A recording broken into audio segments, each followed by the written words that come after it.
back to our channel. This is Miss A, your Classy Beauty Savvy. And if you're new here, welcome to the Classy Beauty channel. This is your weekly dose of beauty, money management, plan with me, budget with me, and life in general channel.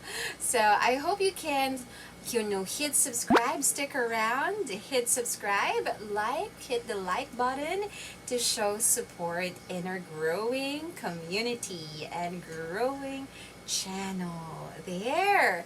So anyway, in today's episode or in today's video, it will be a sit-down video. So hello. It's been a while since I face the camera. Most of the time, I'm just showing you what's on my desk because I'm doing my budgeting and all that. Pero today, I would like to talk to you about my no-spend days. Let's talk about no-spend days, right? So, I don't know if you have heard this or you have done this before or if this is a new concept to you. Welcome! So, matuto tayo together ng mga new things para ma-improve pa natin yung pagsisave natin and manage our money right.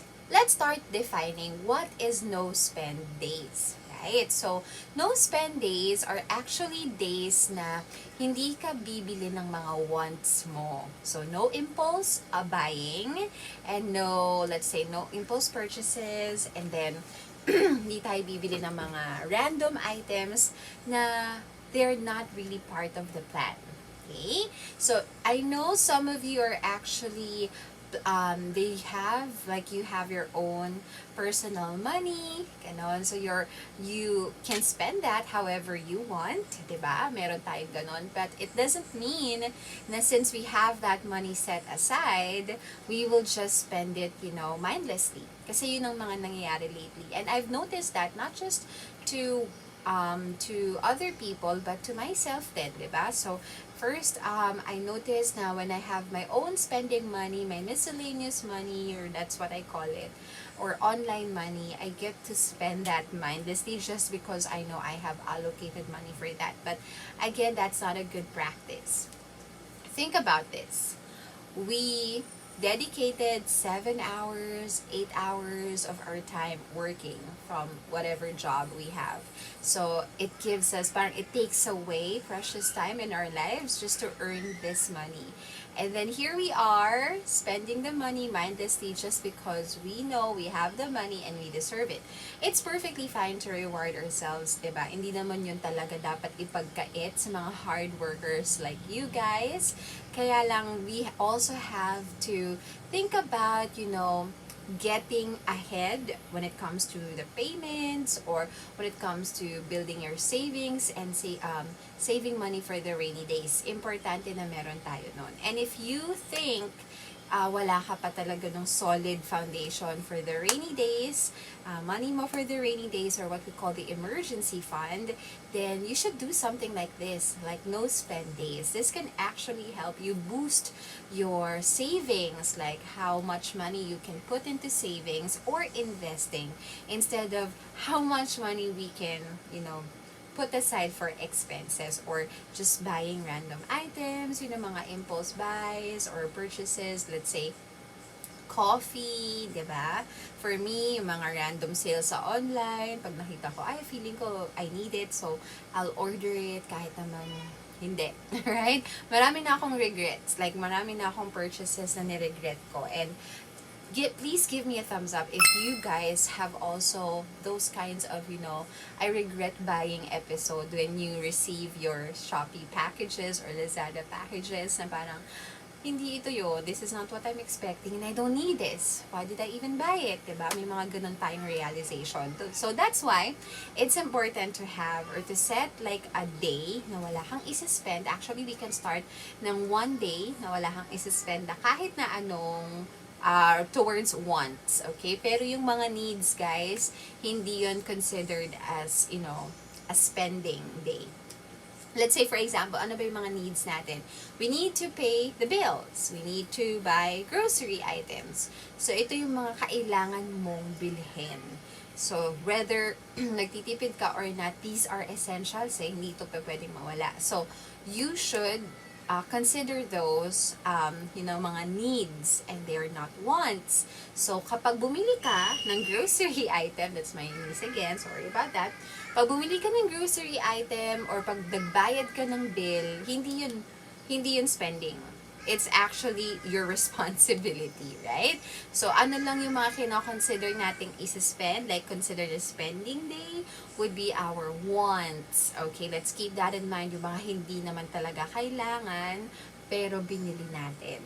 So, yon. We can start ng 1 day lang, and then we can even prolong it into a week, and even 1 month if you are very aggressive talaga when it comes to saving and you want to respect your time and your money because you put so much time earning that money, right? So if you will compute the hours you spent in the office, the hours you spent working from home just to earn that money, and then you'll just mindlessly spend it, diba? Parang you're not giving justice to your hard-earned money and your hard work. So, yun lang yung sa akin na.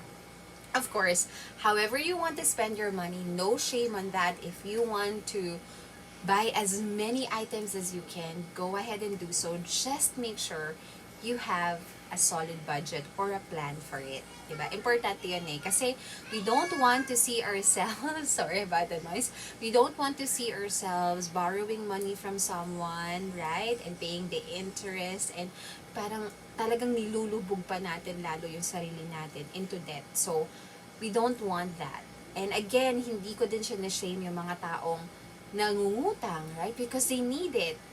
Pero of course, now that we have experienced that, we also need to think about how can we stop this cycle? Kasi minsan, it's just a cycle eh, na uutang ako kasi may sahod naman ako next week. Uutangin ko to pa kasi next week meron naman akong kikitain, I can pay it, ganon. So, ending, wala ka nang natitira for yourself, wala ka na rin natitira for your savings. So, try to do that, that one no spend days, no spend week, or no spend months. So, I just want to share my story kasi last video, I shared with you my monthly haul, right? I also shared with you the video before that, my changes, what I plan to change sa aking budget now.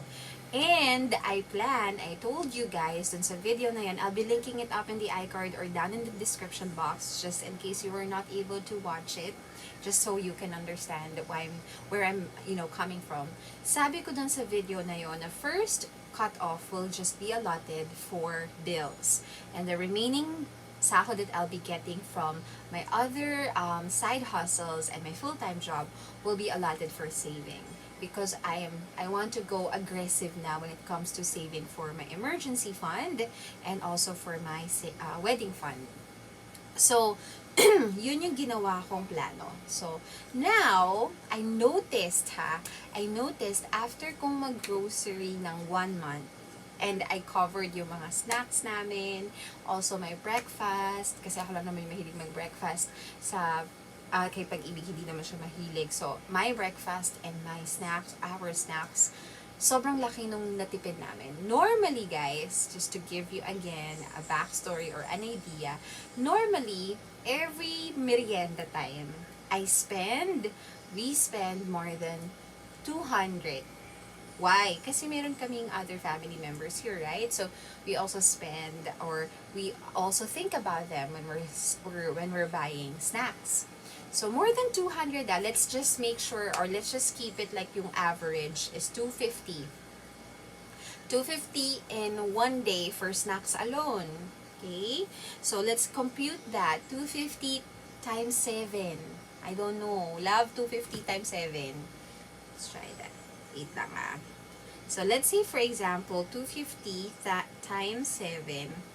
That's 1,700, guys. 1,750. And this one is a huge amount of money that I and we are actually spending para lang sa snacks.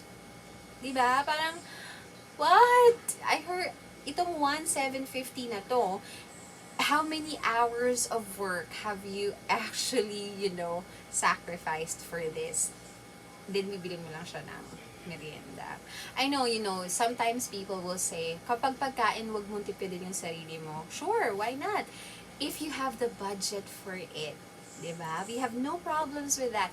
If you have the budget for it. Pero kung wala tayong budget, guys, or if we are saving for something bigger, delayed gratification or deferred gratification. Ito yung resistance to the temptation of an immediate pleasure in the hope of obtaining a valuable and long-lasting reward in the long term. So yun, importante kasi na isipin natin na yes, we don't need to always eat the cheapest food available, pero we also have to say no to an everyday luxury food na kakainin natin, di ba? Kasi hindi naman siya sobrang practical. Well, that's for me lang naman because I'm not earning like millions of pesos in a month, right? So, I need to learn to control that temptation, and I need to manage my money well. So, ayun na nga, balik na tayo dun. Dami ko kwento, di ba? Balik na tayo dun sa savings natin ng no-spend week. I mean, my experience ng no-spend week. Simula nang nag-start na ako mag 1 month, like, ito nga, na-notice ko na we did not need, because we have the supplies, right? We don't need to spend money and buy, like 250 peso worth of merienda every single day. I don't know with you guys, but do you observe that? Have you observed your habits na pag nagugutom ka, you always offer the easy way out. Like, sige, order na lang tayo online, magpa-deliver na lang tayo dito. It's the easy way out. Why are we opting for that? Because probably we're tired. Or probably we're lazy today, right? There are days na ayaw mo talagang kumilos eh. But, if you actually have the resources, like your supply, right in front of you, guys, and just one grab away, you won't get tempted to order online because you already have the stash that you need.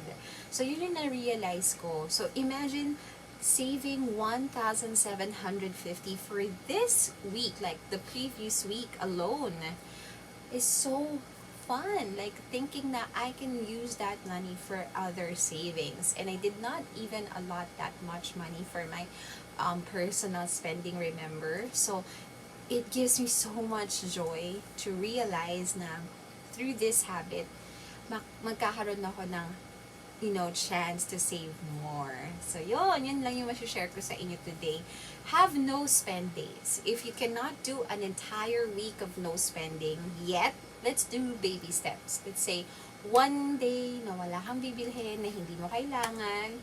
And then, this will actually cultivate that habit of being responsible.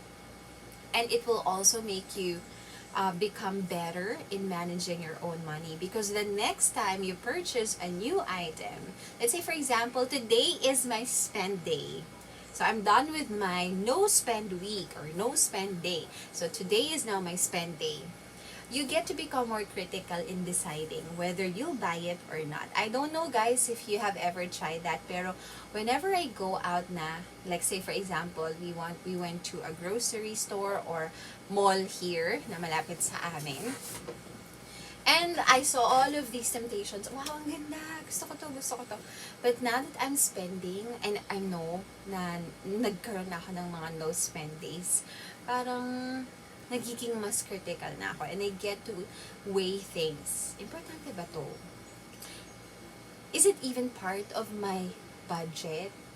Do I need this? Ganon. So, medyo nagkakaroon ka na ng mga tanong sa sarili mo na hindi mo naman dati tinatanong nung hindi ka pa masyadong conscious sa spending habits mo. Kasi nga, awareness is important. It gives you better understanding of how much money you're earning and how much money are you spending and saving. So again, for sure, you all have wild dreams when it comes to everything you want to have in this world. We all deserve that, but we need to be mindful of the way we spend money, para ma-reach natin yung goal natin as quickly as we can. So, yun guys, yun lang yung gusto kong i-share sa inyo so that tayong lahat ay natututo together. And let me know, comment down in the comment section below. Have you ever tried this technique before and what have you learned from that process? And let us know as well your best practices. How do you do your no spend week, month, or day? Any tips you would like to share to our dear family? Go ahead and comment down below. And I can't wait to see you again on my next video. So yun, thank you so much for watching. Bye!